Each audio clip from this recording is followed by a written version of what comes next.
Assalamu alaikum warahmatullahi wabarakatuh. Tonight we are reciting the first half of the 10th juz. There are two surahs that are being recited today. We're finishing Surah Anfaal, that is the 8th surah, and we're beginning Surah Tawbah, which is the 9th surah, which is going to start in the next rak'ah, inshallah. Surah Tawbah, I think I'll keep the commentary on that for some points of benefit from it for tomorrow, because we'll be covering Surah Tawbah tomorrow as well. And it's a very deep surah. Both of these, by the way, are Medinan era surahs. They're Medinan surahs. What that means is that a lot of the rulings are explained in these surahs. But also there is purification of the heart. There's also explanation of what is important, what are our priorities. All those things are there hand in hand. So, Surah Anfaal, I just mentioned two things. Number one, the name Anfaal. Anybody know what the word nafal means, or nafil? Something that is? That is one meaning. But what does the word nafil actually linguistically mean? Exactly, things that are not mandatory, things that are optional. Like the nafil prayers. You know that? Prayers that are not fard. Okay? At the Battle of Badr, the Muslims had a great victory. The surah describes the Battle of Badr and the great victory that Allah gave to the Muslims on the Battle of Badr. What happened afterwards was fascinating. Shows how human the Sahaba were. And shows how amazingly the Qur'an rectified their soul and made them the greatest generation of all time. Okay? What happened? They became, after this tremendous, miraculous victory, a quarrel broke out. What was the quarrel? About what is going to happen with all the spoils of war. With the spoils of war. Free money. Here is some guy, he left his sword. Here is a guy, he left his shield, who was, slain. These are very valuable items. You can sell them for a very high price. And many of the muhajirin, the ones who left Makkah to come to Medina, had lost everything. They had literally nothing. So for them, this was like an incredible opportunity to kind of restart their lives, get a running start again. So there was a small argument that broke out between the Sahaba, and Allah subhanahu wa ta'ala addresses that. He starts the surah, which was about a quarter juz before, saying, يَسْأَلُونَكَ عَنِ الْأَنْفَالِ. They ask you about the Anfaal, about the spoils of war. And then he answers the questions 5 pages later. وَاعْلَمُوا أَنَّمَا غَنِمْتُمْ فِي شَيْءٍ فَأَنَّ لِلَّهِ خُمُسَهُ وَلِلرَّسُولِ. The answer to your question is as follows. How these spoils of war are distributed, that's like an implementation of halal and haram. Okay? But the interesting thing for us to note here is the question was asked way before and the answer came way late. What is the wisdom behind that? The wisdom is Allah subhanahu wa ta'ala wanted to address something deeper. فَاتَّقُوا اللَّهَ وَأَصْلِحُوا ذَاتَ بَيْنِكُمْ. Have consciousness of Allah and fix this quarrel amongst you. You cannot lose sight of the bigger picture. You cannot start quarreling after this incredible victory, losing sight of all the great things that Allah has given you. Because when that happens, that's when a person will lose. That's when a community loses. So Allah subhanahu wa ta'ala addressed that problem first. إِنَّمَا الْمُؤْمِنُونَ الَّذِينَ إِذَا ذُكِرَ اللَّهُ وَجِلَتْ قُلُوبُهُمْ. Who are true believers? They are the ones whose hearts shake when Allah is mentioned. And when the ayat are recited, their iman increases. And they're fully dependent on their Lord. Allah subhanahu wa ta'ala describes what the characteristics are and how greed, materialistic greed, takes a person away from these ideal characteristics. So he first addresses the root cause of the problem for 5 pages before answering the actual question.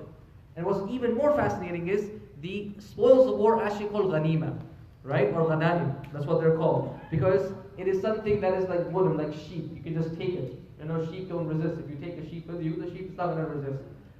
So it's the idea that the stuff is lying there, you just pick it up and off you go. But Allah subhanahu wa ta'ala renamed it and called it what? Anfaal. Why? Because the goal of your battle, the goal of your cause is not monetary gain. It is not the spoils of war. That is the optional or secondary benefit. The primary reason, the primary cause is what? Fi sabilillah, for the sake of Allah. The victory, the cause. That is what matters more. So you see how Allah subhanahu wa ta'ala turned something that was a problem and gave it a different name.